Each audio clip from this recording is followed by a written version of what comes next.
close your eyes and imagine the taste of chocolate melting on your tongue. That rich, sweet, velvety sensation that makes everything feel right with the world. Billions of people crave it daily. Wars have been fought over its trade. Fortunes made and lost. But chocolate wasn't always sweet, and it wasn't always meant for pleasure. Try to imagine a world without chocolate. No chocolate cake on birthdays. No hot cocoa on winter nights. No chocolate bar hidden in your desk drawer for difficult afternoons. For thousands of years, this was humanity's reality. And when people finally discovered chocolate, they didn't eat it as candy. They drank it as medicine. They offered it to gods. This is the story of chocolate, a transformation so complete that we've forgotten its origins. From the rainforests of ancient Mexico to the factories of Switzerland, from bitter ceremonial drink to the sweet comfort we know today. A journey involving empires, explorers, enslaved peoples, and the eternal human search for pleasure. And it all began with a small, ugly pod growing on jungle trees. Here's what makes chocolate's story remarkable. The cacao bean in its natural state is intensely bitter. No sweetness at all. Early humans who discovered it must have been desperate or inspired to keep trying. But something about it called to them, perhaps the way it made them feel.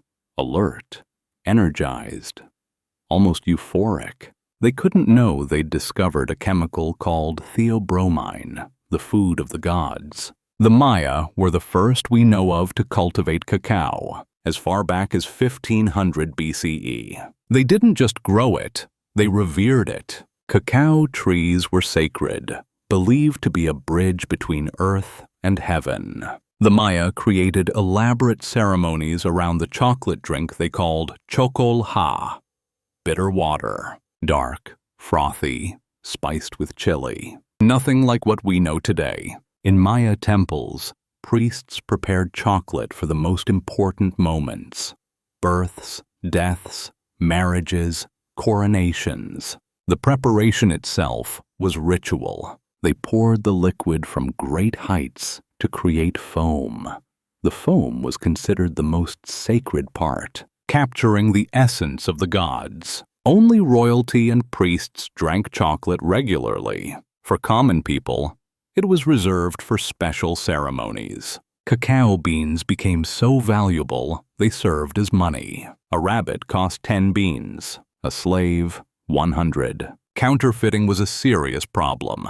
People would empty the beans and refill them with clay. The Maya, and later the Aztecs, built entire economies on cacao. Imagine if your salary was paid in chocolate bars. That was their reality. When the Aztecs rose to power in the 14th century, they inherited the Maya's love of cacao, but they took it further. The Aztec Emperor Montezuma reportedly drank 50 cups of chocolate daily from golden goblets. His vast storerooms held thousands of cacao beans. Warriors drank chocolate before battle for strength. It was energy drink, medicine, and currency all in one bitter cup. The original chocolate drink was nothing like hot cocoa. Imagine this: roasted cacao beans ground to paste with stone tools, mixed with water, sometimes cold, never sweetened, flavored with chili peppers, vanilla, allspice, sometimes even flowers, bitter, spicy, complex. The Aztecs called it zocolotl, bitter water. They believed it gave wisdom and power, and they were onto something. Cacao contains compounds that do affect the brain.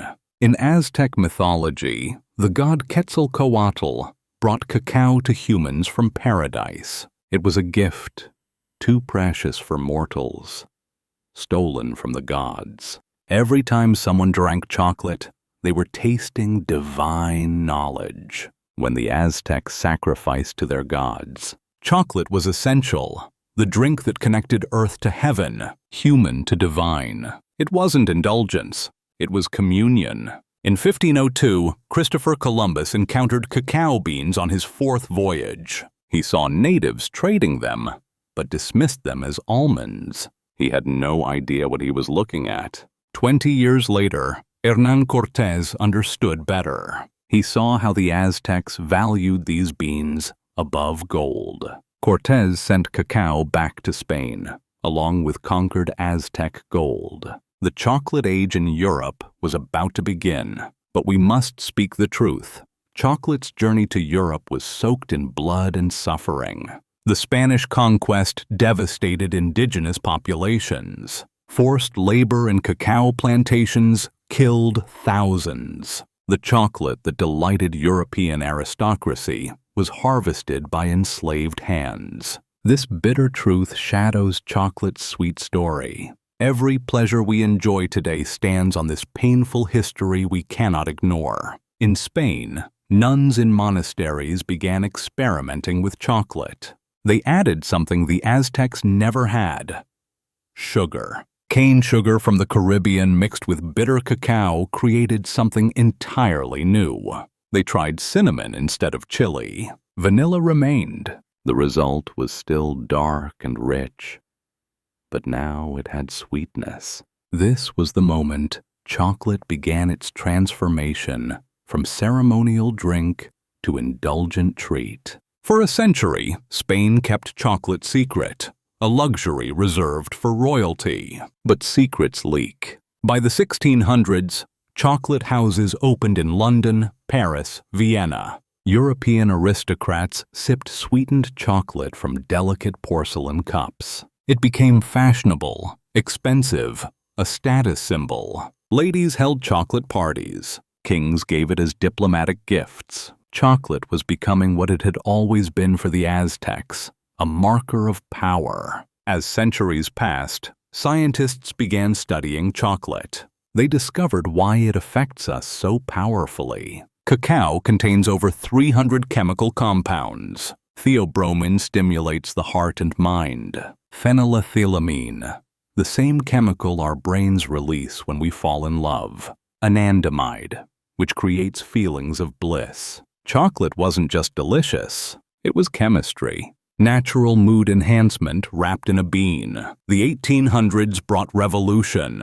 In 1828, Dutch chemist Coenraad van Houten invented a press that separated cocoa butter from cocoa solids. This made chocolate powder possible, easier to mix, smoother to drink. Then came the steam engine, mass production, factories. What had taken hours by hand now took minutes by machine. Chocolate was about to become accessible to everyone, not just the wealthy. In 1847, a British company called Fry's created something revolutionary, the first chocolate bar. They mixed cocoa powder, sugar, and cocoa butter into a paste, poured it into molds, and let it harden. Solid chocolate you could break off and eat with your hands. No cups, no ceremony, no preparation needed. This simple innovation changed everything. Chocolate went from drink to food, from ritual to snack. In 1875, a Swiss chocolatier named Daniel Peter achieved what seemed impossible. He added milk to chocolate without it spoiling. Milk chocolate was born, sweeter, creamier, more accessible to children and those who found dark chocolate too intense. His neighbor and friend, Henri Nestlé, helped perfect the process.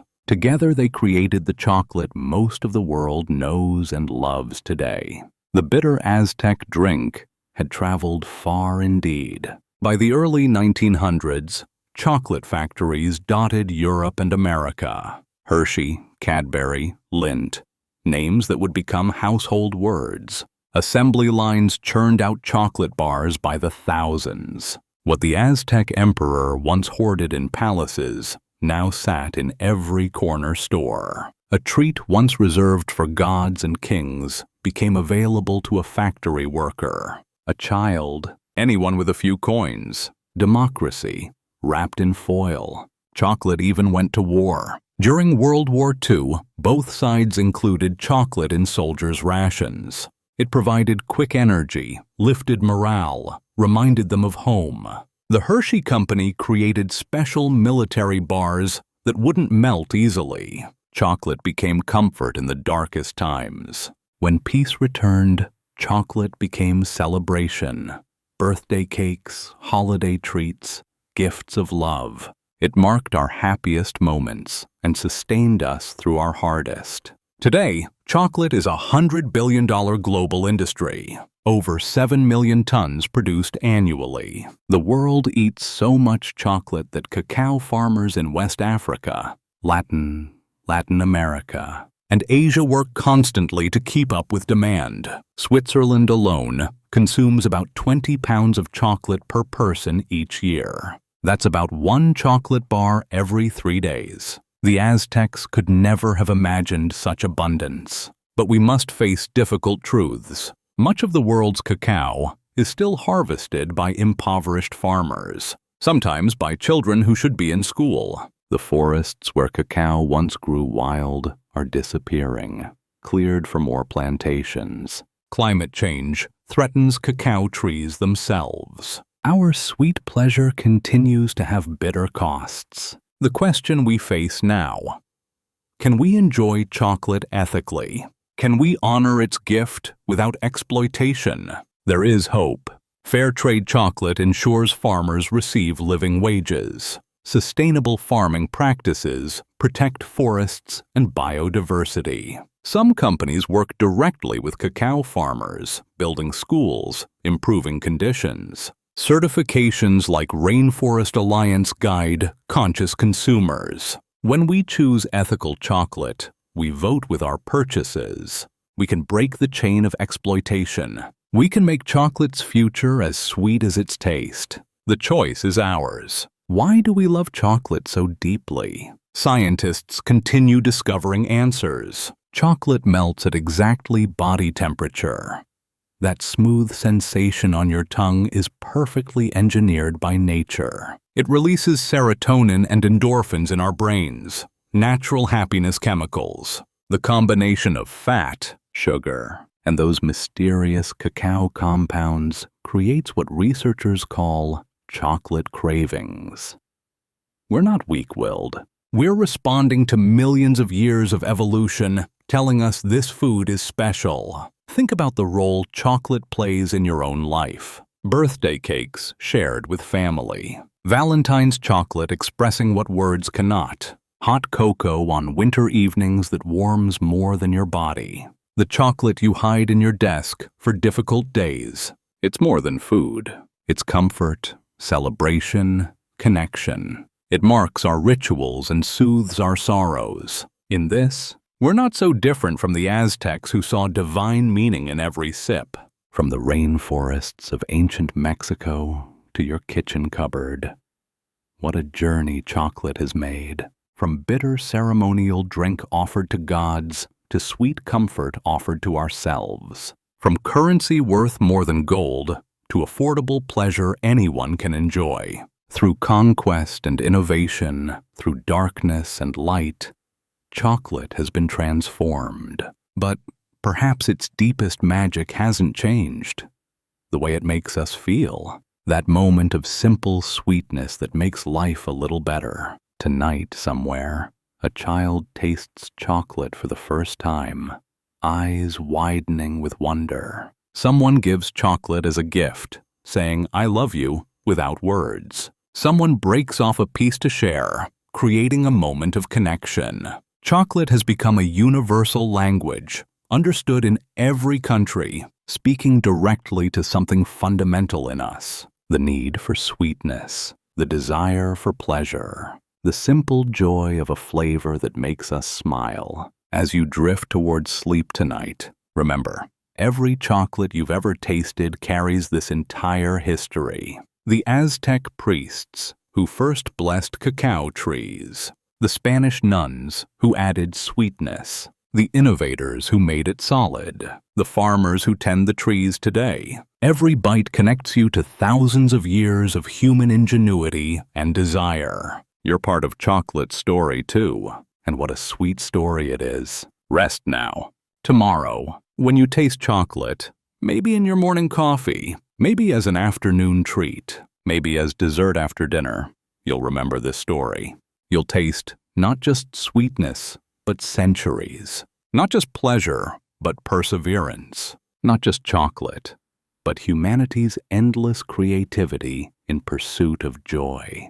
Sleep peacefully, knowing the small pleasures matter. Knowing sweetness has its place in this world. Knowing chocolate will be there tomorrow. Good night. So drift now into dreams. Dream perhaps of rainforests and ancient ceremonies, of sweetness traveling across oceans and centuries to reach you, of the simple magic of flavor, of all the small joys that make life worth living. And know that chocolate, like sleep itself, is one of life's gentle gifts. A reminder that pleasure has its place, that sweetness matters, that sometimes the best things in life really do melt in your mouth and in your heart. Sweet dreams.